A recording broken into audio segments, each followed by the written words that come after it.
Welcome back, everyone, to another episode of the Nick Cage Fight podcast, where we're still on our spooky shit. We're still on our must not sleep, must warn others shit. Rounding out our scary movies for the month, we're here to talk about Color Out of Space. I am one of your hosts, Josh, joined as always by Ryan. Unfortunately, some sad news for the podcast family. Rich is not with us this evening, but Yeah, he's way dead. He's super dead. super dead. But we have an idea to try and contact him on the other side, because he did in fact watch this movie before he shuffled off his social life's mortal coil. So we'll see. Maybe he can give us a little bit of insight into this film. So Color Out of Space is a 2019 film. It was unrated. Did you see if it got a theatrical release? It definitely did, but I think it was a limited theatrical release because I know some people that saw it in theaters. It would have to be with unrated, right? Is that how that works? Yeah, I figured as much. It clocks in at an hour and 51 minutes. Actually, not mad at that. I don't think that there was a whole lot of fat on this movie, which is weird because it's like a 30-page story. Yeah, I know, but yeah, no, I figured, I think everybody would figure we'd be a little bit annoyed at the runtime, but I really wasn't. So let's jump right into housekeeping. Oh, you didn't ask me how I'm doing. Oh shit, I'm the lack of the tripod today. I know it's throwing me off too. So, but no, how are you doing? Oh, I see it coming here. Hellwind, Titan Blur, the three-lobed burning eye. Yog-Sothoth save me. There you go. I knew when you pointed out my lack of usual greeting, you had something in the chamber for it. Yeah. Much appreciated. Okay, so housekeeping, director up first.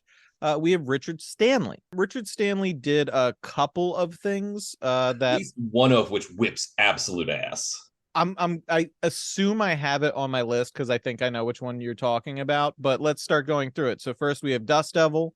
I have The Secret Glory, The White Darkness, L'Autre Monde, I believe that's how you pronounce it, and Hardware. Hardware is the one I was thinking of. That's what it was. But when you mentioned Dust Devil, I was like, oh yeah, that one fucking rules too. I figured you were a Hardware fan. So, absolutely, yeah. I moved it from second spot to the end to try and make you doubt me. So writers, we have H.P. Lovecraft is given a shout out for the source material here. But Richard Stanley wrote this along with Scarlett Amaris. And it looks like they worked on a couple things together, but covering Richard Stanley first, he did do writing on Dust Devil, Brave, The Island of Dr. Moreau, The Abandoned, Replace, and L'Autre Monde. And Hardware, too. And Hardware. It seems like he's one of those auteurs that usually writes and directs. Yeah. I also saw a couple of weird things in his CV where he had like uncredited roles in a couple of things. But Scarlett did she's a smaller body of work, but she did Blood Bags, Replace, and L'Autre Monde, which I now think I pronounced three different ways all three times. It is L'Autre Monde. It's the other world. Gotcha. Or the other Earth, maybe. Huh, there you go. I think that's a context thing. But I am seeing the uncredited stuff that you're talking about with Stanley. I did not know that he was a fish monster in Dagon. Yeah. So for cast, we have some lesser known folks here, but they also snagged some people who have been in shit that I actually like, that I think is off the beaten path just a little bit. So first up, as always, we have Nick Cage as Nathan Gardner, man of the hour every hour. Next up, we have Jolie Richardson as Teresa. She was in The Patriot, Red Sparrow, In Darkness, Snowden, The Turning, and more recently the Sandman series. Oh, interesting. I still haven't gotten around to that because I refuse to give Netflix money. I enjoyed it. It's been forever since I've read the Sandman comics, which I did really enjoy when I read them. I'm a once a year on that. That's like the one thing I do a yearly reread on. Yeah, my only complaint was, and this is purely because my brain is internet poisoned, that they went with somebody other than Gary Oldman for the Corinthian, just because. Oh yeah, the GIF turning him into the Corinthian from Leon the Professional. I don't know if you've seen that. I absolutely have. Okay. Yeah. But still, it was I found it enjoyable. So next up, we have Madeline Arthur as Lavinia Gardner. And I'm apologize in advance. I, for whatever reason, could not keep the name Lavinia in my head. And I'm pretty sure I fucked up her name in several parts of my notes. That's like the one name I remember from the story other than Ami Pierce. Because they make some changes to the way the story plays out. Ward is not actually a character in the original story. He's an unnamed British surveyor who talks to a guy who tells him this story, essentially. I appreciate the character of Ward in this because he's a necessary figure, I think, in the archetype of these types of stories. Yeah, you got to have the scientist or the academic. That's kind of the Lovecraft trope for your also protagonist. the survivor who bears witness, type thing. Mm-hmm. But anyway, so I don't know why Lavinia couldn't stick in my head. I know I wrote Navalia several times, but anyway, selective dyslexia is killing me. So she was in Devil in Ohio, a movie called Blockbuster. She was in To All the Boys I've Loved Before, which I've never seen that, but given the names of the films, it looks like it's a 3-movie series. Yeah, it's a female high fidelity is my understanding of it. Huh. Yeah, it's a gender bent high fidelity, but without a record store. There you go. And she was also in The Killing, which was a series I liked very much. And like 2 episodes of the X-Files, the reboot they did in 2018. Oh, there you go. So then we have Elliot Knight as Ward Phillips, who's been in a lot of TV. American Gothic, Titans, Animal Kingdom. He did some voice acting work on the Call of Duty games, and he was in No Tomorrow. Yeah, it's surprising because he's really good in this. He is. He's very solid. Give this man more work. I agree. Then we have Tommy Chong as Ezra. And for the credit, I put the Cheech and Chong movies. I mean, you know who this person is. You have to know who this person is. You gotta know a Tommy Chong.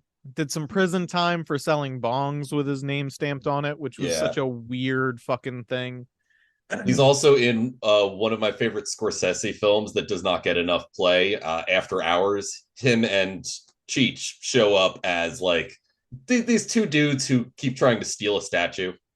And then the main character ends up getting covered in plaster and they steal him. That's pretty good. Yeah, I have to check that one out. Next up, we have Brendan Meyer as Benny Gardner.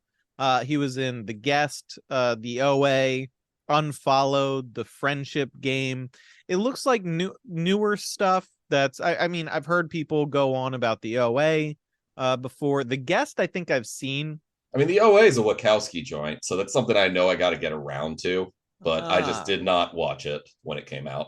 It's one of those things where I know people have told me about it like multiple times, and I've just never really gotten around to it. The Guest is one that a movie I know I've seen, but I can't remember it off the top of my head. I think I watched that one too, but I might be getting it mixed up with the one with the guy who plays Kelsey Grammer's brother in Frasier. There's another film. David Hyde Pierce. David Hyde Pierce. There's another movie with a very similar like naming scheme. Yeah, and it stars the guy that's in Lodge 43 is the one I'm thinking of. And it's like him and his girlfriend go to this like weird dinner party, and it ends up being like a suicide cult by the end of it. You're thinking The Invitation. The Invitation. Okay. Which is I was getting those mixed up then. Which is a very enjoyable movie that very was understated. I really enjoyed that one. I agree with you 100%. I'm trying to find the David. Oh, it's called The Perfect Host. Where it's very similar names all around. Yeah. It's hard to fucking keep them straight. But yeah, with the Unfollowed and Friendship Game, it seems like Brendan Meyer is coming up on some of this new genre sort of horror type stuff. So this honestly fits with his CV. So then we have Julian Hilliard or Hillard. I'd say Hilliard because it's got that eye there. Yeah, that'd be my guess. As Jack Gardner. who's been in a number of things. He played one of the kids in the MCU in Doctor Strange in the Multiverse of Madness and WandaVision. He was in one of my wife's favorite series, The Haunting of Hill House, the Netflix one. I like it. It's got its problems, but that whole scene in the funeral home, that the whole episode in the funeral home is one of the most harrowing, like emotional horror I've ever seen. That director, he also did, what was it? Bly Manor, he did Midnight Mass, Midnight Mass. He Yeah. just did Fall of the House of Usher, which I have to pirate because fuck Netflix. I haven't watched Fall of House of Usher yet. Bly Manor didn't capture me as much. Yeah, as me neither. Haunting of Hill House and Midnight Mass did, but that's just the Catholic in me. Midnight Mass was fire. I enjoyed the shit out of it. Although you want to do a bunch of like existential fucking monologues about Catholicism, I'm there. Yeah, absolutely. The only thing it did do one of my least favorite tropes, where you have a horror story like that set in a modern setting and nobody seems to know what the fuck vampires are. Yeah. Nobody knows what the fuck zombies are. I don't like that trope. I don't either. I get it, but I don't have to like it. Yeah. And he was also in one of the Conjuring movies, one of the more recent ones. I guess I haven't seen. The Devil Made Me Do It. I do not watch those. I hate the what are they? The Warrens? Yeah, the Warrens. That estate profiting off of their damaging bullshit to people for years. I'm not a big fan of personally. Anyway, next up we have Josh C. Waller as Sheriff Pierce, who I threw in here because he was such a weird standout. He didn't have a lot of lines in the film, and his acting for his minimal appearances was fine, but he's primarily a director and producer. Oh, I didn't realize that. I didn't actually look at his IMDb. His acting credits are minimal. He was in Beyond the Break, which was a TV series, Unscripted, which was a TV series, and a few shorts. Other than that, he has an extensive director and producer CV. So I just thought that was weird. Yo, he produced Mandy? What the fuck? Yeah. He produced The Greasy Strangler? God damn. Next up, we have Q'orianka Kilcher as Mayor Tuma, who was also in The Killing. She's been in Yellowstone, Sons of Anarchy, when she was a lot younger, and she was in Drunk History. Or maybe she wasn't younger, she was playing a much younger character, because I remember when I saw who she played, I was like, she plays a teenager in that. And it was a bit ago. And then last, we have Melissa Neerman as a reporter who's been in Patchwork, The Devil's Dolls, Aquarians, and a number of other roles as a reporter. So that's...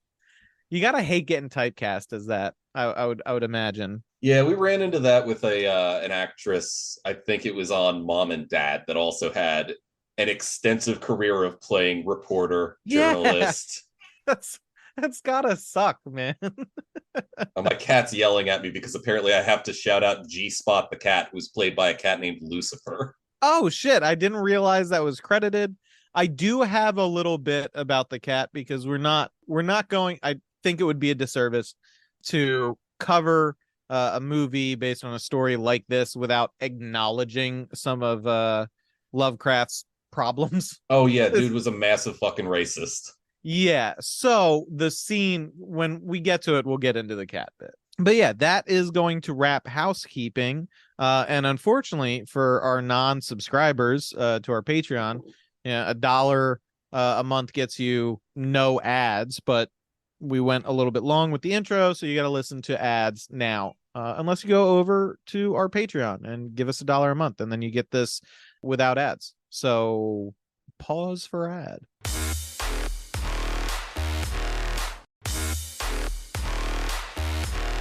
And we're back. And what we're going to do before we get into the plot is we are going to do our best in honor of the season to do a podcast digital seance. I mean, rituals have to translate into, modern times with modern technology, right? Absolutely, yeah. The magic's still there. I'm surprised there isn't a movie about a Zoom meeting seance that's coming out this year. Wait, is there actually? No, there's not. I'm surprised there isn't. We gotta write it and We gotta start write it. pitching TM, TM, TM. Yeah, nobody fucking steal this. No, it's a Terrible idea. Sonic OC. Do not steal. So Ryan and I have our Saint Nicholas Cage candles set and at the ready. I have a mini figure of Cthulhu. I see Ryan is already giving us bad juju by lighting his candle with a lighter. I have a box of matches. I don't have any matches in the house. That's fair. I might in the car, but I also have my holy text, the complete fiction of H.P. Lovecraft, which I will be incanting upon. There you go. That'll strengthen the ritual. And also I can't find my matches anyway. So you got one up on me. All right. Here we go. Candles lit. It's lit. It is lit. And let's try and contact Rich. Listeners, help us out. Focus, quiet your minds, and think of Rich and Send all us of your the most things. vile vibes. Think of all of his opinions on films and his contributions to this podcast, and hold it close to your heart. Are you feeling something, Ryan? I think I'm starting to feel something. The spirit of Rich within me. Okay. Grasp onto that. What is he telling you? Okay. I will become the conduit for his words. I am one with the color. Avoid prism. There is no time. There is no space. Only the color. The color shows me things. How they are. How they would be. What should have been. It showed me the Isle of Dr. Moreau if it had Bruce Willis instead of Val Kilmer. The color shows all the what ifs, all the could have beens, all what would have happened if we didn't start a Nick Cage podcast. Well, it's not a world I would enjoy, as Nick Cage would have died tragically in 2022. The color reassured me. It comforted me. It showed the silly hat that Marlon Brando wore in the Isle of Dr. Moreau. The color has torn me apart and put me back together more times than my human brain can remember. Every second is torture. It's monstrous. I have become a symphony of flesh, bone, and bent, twisted light. The horrors I have experienced are far worse than any Marlon Brando paralysis demon in a white flowing dress, like in the Isle of Dr. Moreau. The color speaks. It tells me things. It tells me I am free from life. All that is left is color and pleasure. Oh shit, is the color a Cenobite? What the fuck? Oh shit, oh wait. It says I can be there next week, but it's requiring us to review the Isle of Dr. Moreau. Sick. That is exactly what Rich would say if he was here. The film opens with a nod to the source literature, which it does a whole lot of during the runtime of the film, which I appreciate to a certain degree. But we get voiceover set to shots of a forest, and it's essentially the narrator is our hydrologist who is scouting for a reservoir, and it's essentially describing a primordial forest, largely untouched by man, and that he had heard stories in the nearby town of Arkham that the place was evil. Now, I didn't catch it when I was watching it. Did they refer to this place as Blasted Heath? I don't remember. I don't think they do even by the end of the story, because that's the whole general conceit of the original story is that there's a British surveyor who is trying to figure out why there is a shunned place called Blasted Heath. Which tracks. Yeah. But no, I don't know that they refer to it that way specifically. But eventually the camera panning gets to a woman who's standing by a river in a circle of stones with a horse tethered nearby. She's looking at a very old compass, and she's clearly doing some kind of spell. She's invoking the names of angels and elements, thanks to my Catholic upbringing and my love of video games. I recognize the gotta love names. a video game. And a man walks up the trail towards the water and the woman just as she lights some hair on fire And through context, we learn that she is trying to cast a spell of protection to cure very modern world, well, a very real world problem of cancer, a cancer diagnosis for her mother. So this is Lavinia and Ward, Lavinia being the one casting the spell and Ward being the gentleman walking up on her. And yeah, two primary characters introduced in a pretty interesting fashion and some story context given to us. I like this intro. But yeah, no, I liked starting off with some elements from the original text, and then throwing us into this modernized telling of it, which works out relatively well. I gotta say, when you're doing like modern existential horror and you got to deal with cell phones, it's really easy.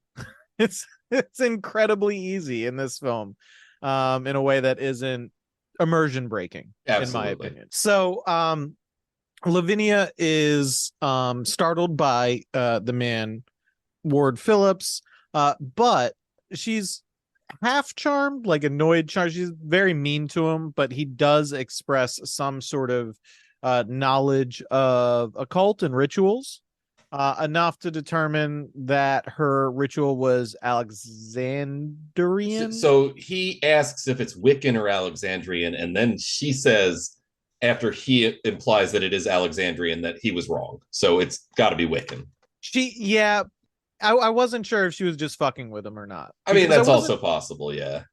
Not that I'm super familiar with Wiccan. My exposure to Wicca in general is probably the same as most people, which was knowing some people in high school who swore they were Wiccan. Yeah. And I don't think they had a particularly good grasp on it, but I don't recall them invoking angel names particularly. So who fucking knows? Either way, Lavinia rides off on her horse, who is named Comet. I'm not sure if we learn this now or later, but I didn't put Comet in my notes until late into them, so I'm just throwing it out there now. And she rides off towards her home. This is also where we get our first look at Cage, who is sitting on a rocking chair on their porch as Lavinia rides up. He scolds her lightly before her mother comes out and asks if she knows where her brother is. She's referring to her older brother, Benny. And Lavinia suggests that he's smoking pot and listening to NASA recordings. This is our establishment for one of the funnier weird elements. Obviously, it's a funny character, but Ezra is who she's talking about Benny smoking weed with. So sure enough, when Lavinia goes to put Comet away in the barn, Benny is in there smoking pot, and Lavinia tells him to handle some of the grunt work of putting up the horse, and mentions having met Ward. And then is this the point where we realize that it's an alpaca farm that they've got going on here? Not, or is that a little bit later? White, like there are alpacas, I think, when she rides up, but the alpaca obsession portion does come later. Okay. They're the animals of the future. So on her way from barn to house, we meet the last member of the Gardner family, which is Jack, who she calls Jack Jack. But only at this point in the film. I don't recall her using that particular nomenclature at any other time. And so, Jack is looking into the well. I mentioned this just because the line of dialogue is a bit of a throwaway, but it is sort of foreshadowing. Jack explains to Lavinia that he's looking into the well because Dad said if you look into the well long enough, you can see stars. And Jack is young. He's a young kid. So Lavinia is just like, that's funny kid shit, and goes inside. And then we get a family dinner, and some more context clues about this family itself. Namely that Cage as Nathan is not a particularly good cook. Yeah, and he tries to make a fucking cassoulet, which is like a 3-day process. So that's funny. I was not aware of that. He was trying to make cassoulet is like a peasant's French sort of like a casserole, but like it's one of those things where you prep something one day, you continue to prep the next day, and then on the third day you actually cook the thing, and then cooking that thing takes fucking the entire day. Now I want to look up and make cassoulet. Yeah, it's really good. I tried to make it once. It did not come out right, but it was still delicious. Yeah, I'm gonna make it and fuck it up, and my classically trained former chef brother is gonna shit all over it, which means Yeah. I'm really gonna enjoy myself. It sounds like a good time, honestly. So so the family sits down for this dinner of cassoulet, minus mom Teresa, who is up in the attic working. And she actually has a very modern job. It appears she is some type of independent stockbroker, or financial manager, investment portfolio Her bullshit. job is simply spreadsheet.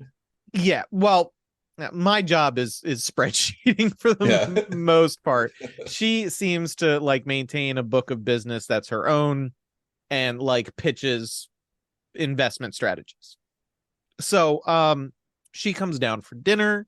I think this is the first point where she starts complaining about the Wi-Fi, which is a running theme, because they're using a dish, and God bless trying to do business and fucking Zoom calls and shit on a non-cable modem these days. Anyway, she sends Nathan down to their own wine cellar to pick out a wine, and let me tell you, they have a fucking extensive wine cellar. We're not graced with any sort of bougie label looking that, but they do have over 100 bottles of wine down there, which is, I mean, it might be 100 bottles of rot gut for all we know. could be, but still, I mean, goddamn, you have to have some interest in it, in drinking and hobby wine collecting to have that many fucking bottles.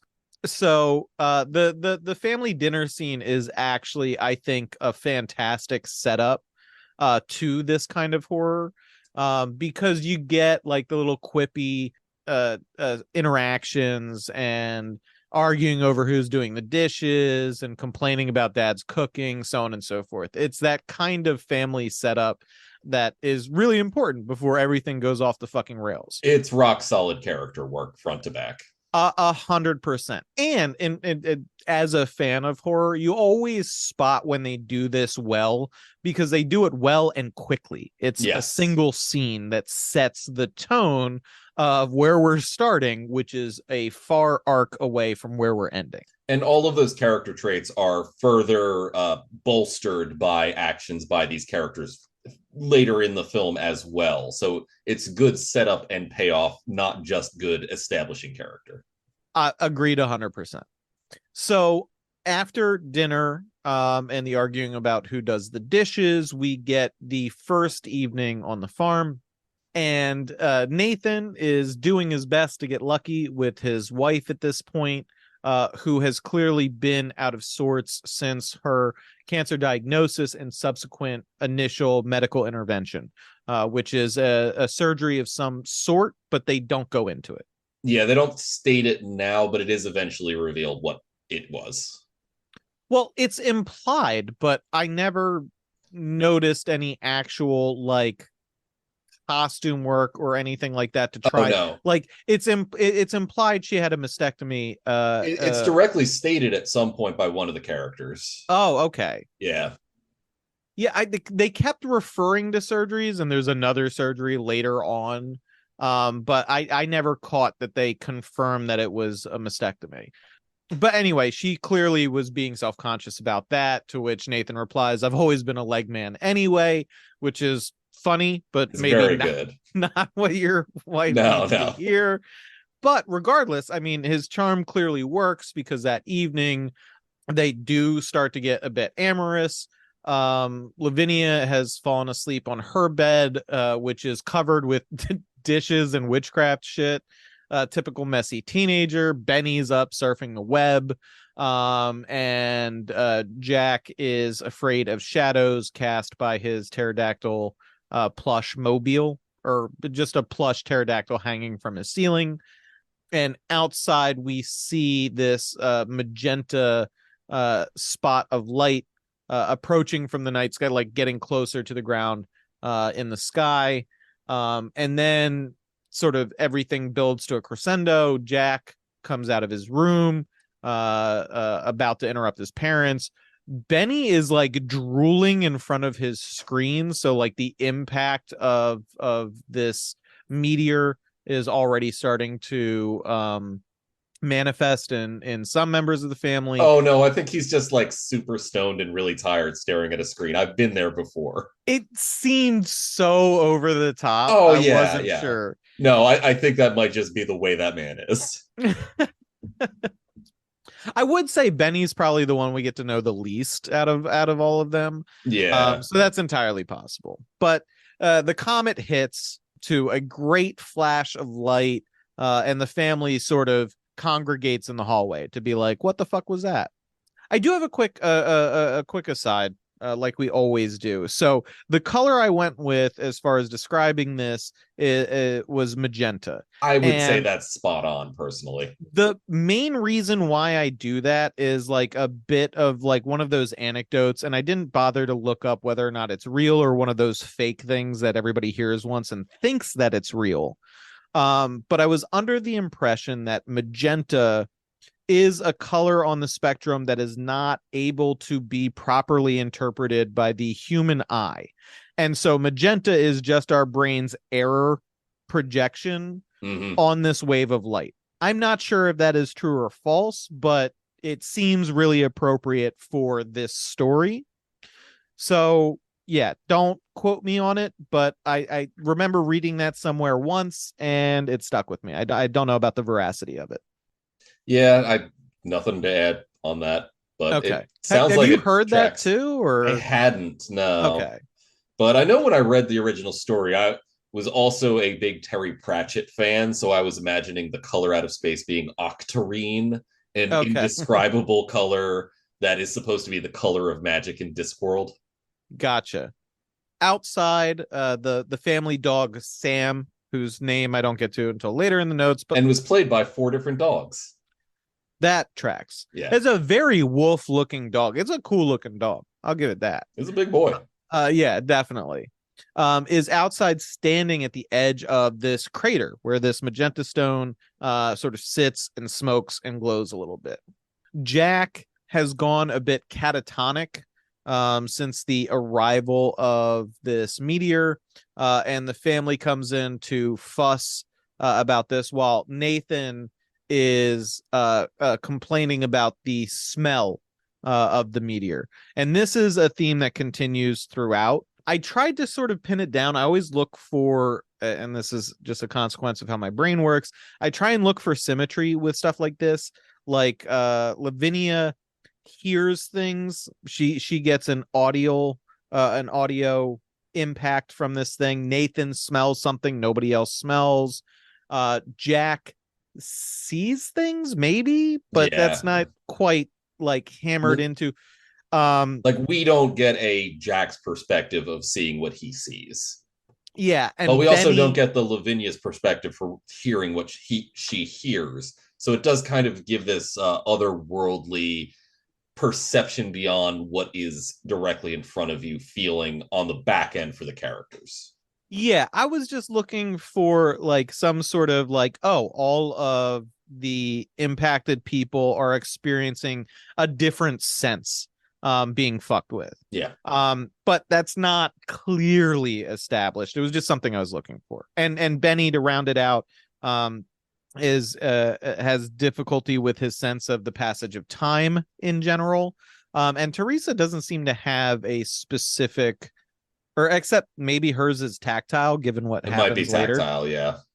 So loose, but there might be some connections there. I don't know. No, I definitely see that. So what do you think that smell is? Do you think it's like, burning Barbara's hair in a used diaper, or like? Well, here's the problem. He explicitly describes it in a very unhinged scene later in the film. So I did spend from this point till that point wondering what the hell it was, because it was clearly very much bothering him. It smells like Bigfoot's dick. Yeah. I did find this scene funny because like they're gathered around Jack. He's kind of catatonic, but he starts speaking and they're like, okay. And Nathan pours himself a bourbon, starts drinking. And Teresa's like, your son is sick and this is what you're doing. And he's like, I don't know what the fuck else I'm supposed to do given the circumstances. And I was like, He did say something agree. about that bourbon that made me uncomfortable later, though, when he's talking with the reporter.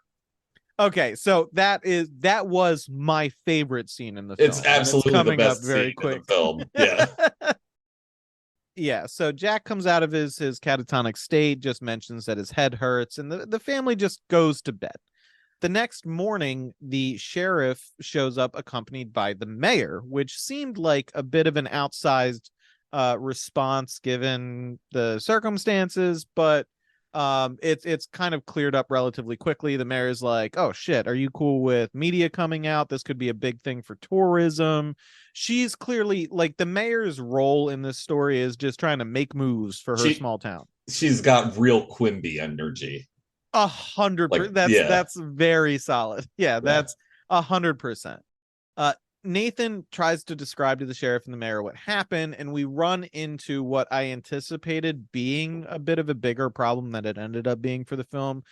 Switching this story to a visual medium when you're explicitly extolling the indescribable nature of things would maybe be a problem. But Nathan starts to describe the Flash as pink and then corrects himself and says, actually, I don't know what color it was, to reference when the meteor crashed to Earth. So this actually brings to mind another adaptation of this short story. That's it was like a German independent film called Die Farbe, and they did it in black and white specifically because they didn't want to have to visually describe the color. That's smart. Yeah. So Ward actually arrives, like walks up while the family and the mayor and the sheriff are checking out the meteorite, and the mayor actually defers to Ward to give some sort of explanation, which he gives basically a layman's understanding. He's like, oh, it's a meteor. Usually these burn up in the atmosphere, but sometimes they don't. And the mayor's like, huh. And then everybody like crouches around and like plays with like shards and ash from the meteor, which seems That seems ill-advised, like just a sort of bad in idea. general. Yeah, no, that's how you get hand cancer. Yeah.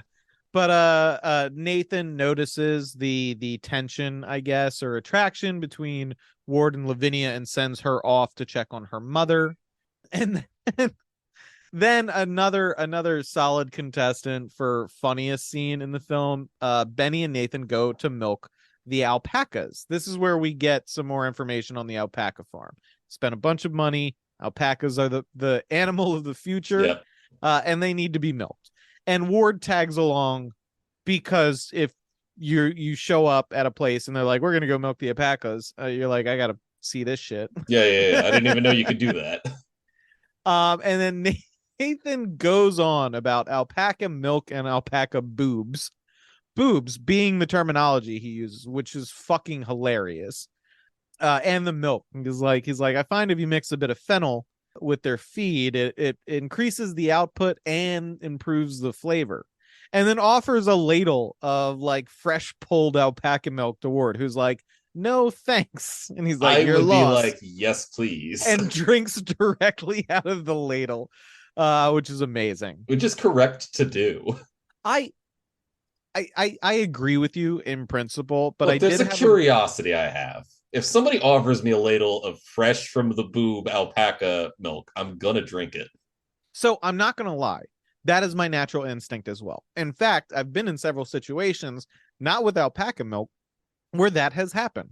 One time on the boardwalk of a city while enjoying a cigarette, a random passerby shared a couple of jokes with me and my brother and then offered me a piece of his homemade beef jerky. And I was like, absolutely. I might know that man. I know a guy that does that. Was he very bald but with a big beard? Maybe he did the rickshaw shit.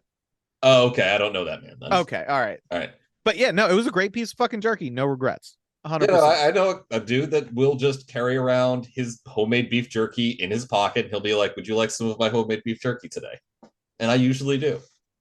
But then I had a bad experience. I was at a very new friend's place where his grandfather also stayed with him. And his grandfather made homemade wine. Ooh, now, I have had... That can go one of two ways. Exactly. Now, I have had homemade wines before and also homemade basically toilet hooch, which Yeah. is very high proof, and have never had a problem. But I took a swig of this homemade wine and it tasted like socks, and I almost lost it because it was after a day of heavy drinking. And so I've been a little gun shy since then. But you know what I'm not shy about? Goods and services and advertisements for goods and services. Actually, to be honest with you and our listenership, I actually fucking hate them. I suggest you go to our Patreon, give us $1 a month, and you don't have to deal with them anymore. Patreon.com/Nick Cage Fight. There you go. However, if you refuse to give in to the capitalist system, I do respect it. However, you do have to deal with the consequences, and these are those. So strap in.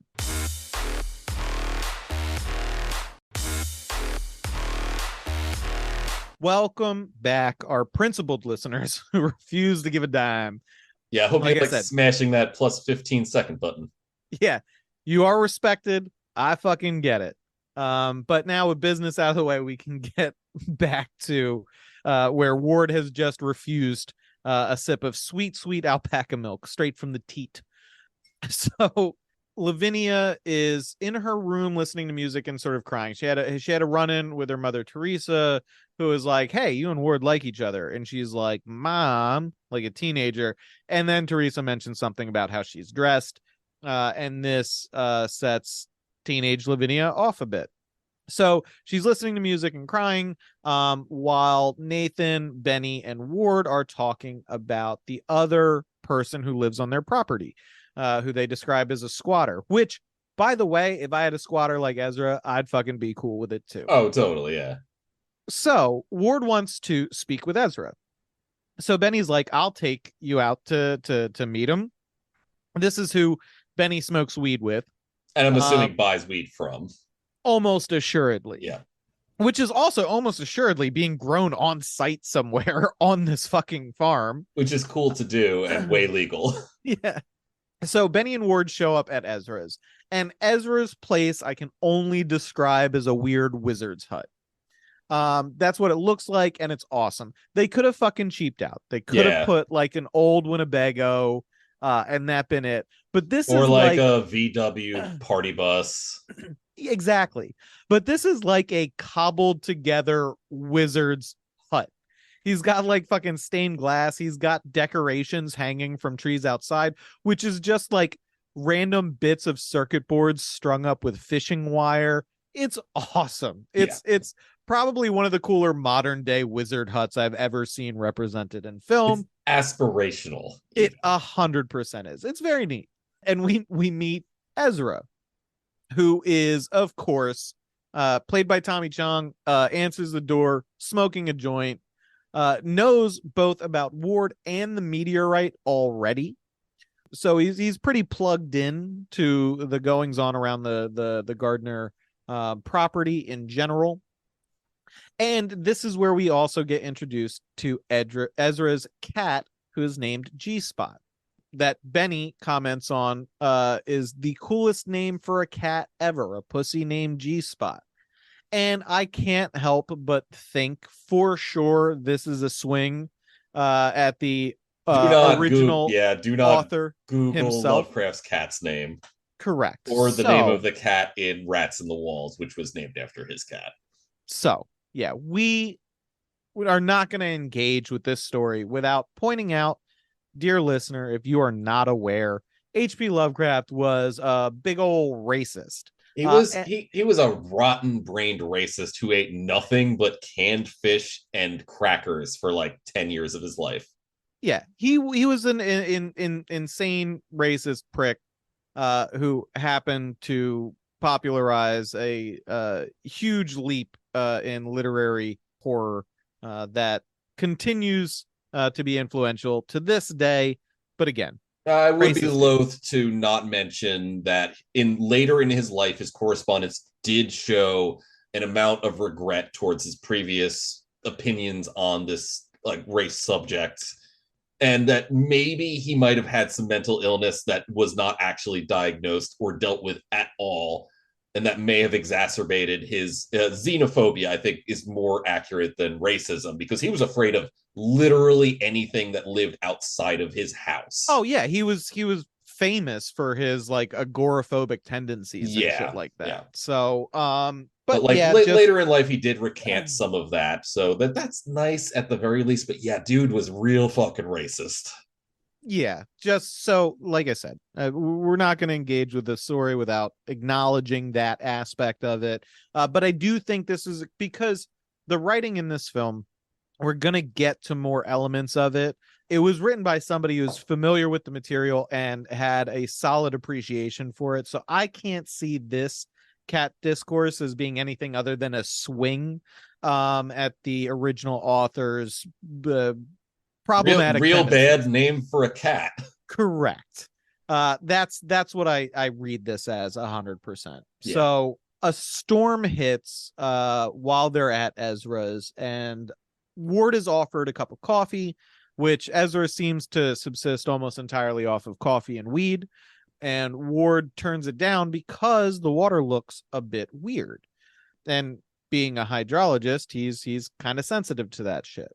So he mentions grabbing a sample and testing it, naming a couple of regular ass things it could be, but he does decline to drink the coffee, which is kind of an important plot point. Back at the Gardner house, Lavinia is standing outside in the storm, and we see that the meteor in the front yard is being struck repeatedly by lightning during the storm. And it's glowing crazy weird colors. Ward has taken a sample of Ezra's water, and he goes back to his little camp, like a literal tent with his vehicle and so on and so forth.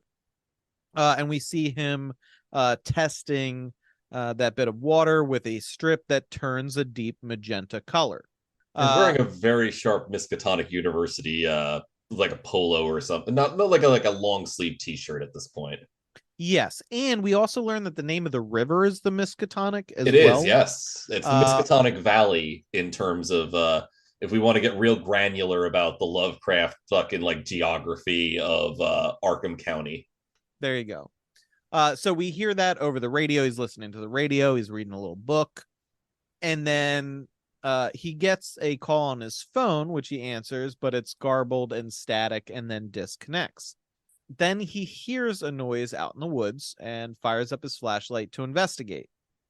So as his light is passing over parts of the wood, there is weird blurs of magenta color sort of flashing inside the scope of the beam of light from the flashlight. And then behind him, his car turns on by itself. Headlights come on, engine kicks over. And at this point, he holds up and shields his eyes with his other hand, which is holding the book he was reading, which is The Willows by Algernon Blackwood, which was specifically praised by H.P. Lovecraft as like the height of English horror. Yeah. It's one of Lovecraft's main influences, along with Lord Dunsany and William Hope Hodgson. Where did who was the author of the original King in Yellow? Was that Robert? That's Chambers? Robert Chambers, yes. Thought so. Okay. Which is not like really a horror book. It's like a series of short stories, some of which are horror, some of which are dystopian science fiction, but generally not a spooky book altogether, except for the parts referencing the play specifically. Yeah, I read those excerpts, and they 100% fit into that cosmic horror genre incredibly well. Yeah. I ran a like multi-year long Call of Cthulhu campaign specifically about that play. And yeah, that's like the one scary thing about that book. It's solid. I mean, the influence. I mean, if you're a fan of season 1 of True Detective, it was. I got so fucking obsessed with that. I was like looking for the color yellow in the background of every scene, and then none of it paid off. I did the same thing with like looking for like fucking John Deere logos that have yellow in it and shit like that. I was thinking like the whole thing was like I thought all the clues were there for my kind of nerd as to what Yeah, was but it going did not on. end up being that. No, but it was still It very, was still very solid, solid. yeah. And there was some of it, but you were chasing a red herring looking for the color yellow, whereas black stars were actually very prominent foreshadow elements Yeah. of what was going on. But anyway, so yeah, so when I saw the willows, I was like, oh, okay, we're gonna get some solid references throughout the course of this. I'm fairly certain. And so yeah, this is perfect. So the next morning, the meteor has disappeared. And coincidentally, an odd looking new flower has bloomed on the grounds of the Gardner estate. It's magenta in color. That's going to be a running theme. And the news has showed up. And this is my favorite scene in the entire film. The family is gathered watching the outcome of the media's visit to the farm at some point later. We just see the vans pull up and then we cut to the family looking at the TV afterwards. And Nathan is the one being interviewed, and he looks delightfully unhinged. He's complaining that nobody even gave him a comb because his hair is kind of jutting out at odd angles. And the chyron reads UFO witness. And this annoys him.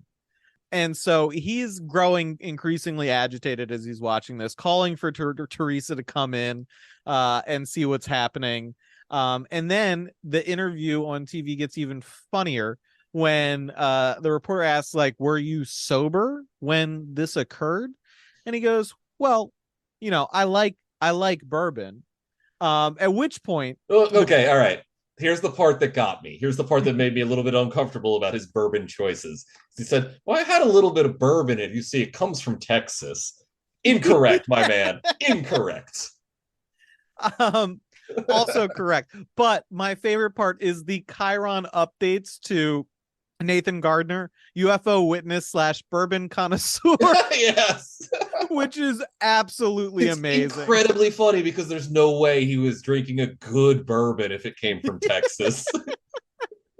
It's so fucking funny. But the entire time he is growing increasingly agitated watching the TV, Teresa is sort of like zoned out cooking in the kitchen. And like her behavior and mannerisms is enough to let you know something is off.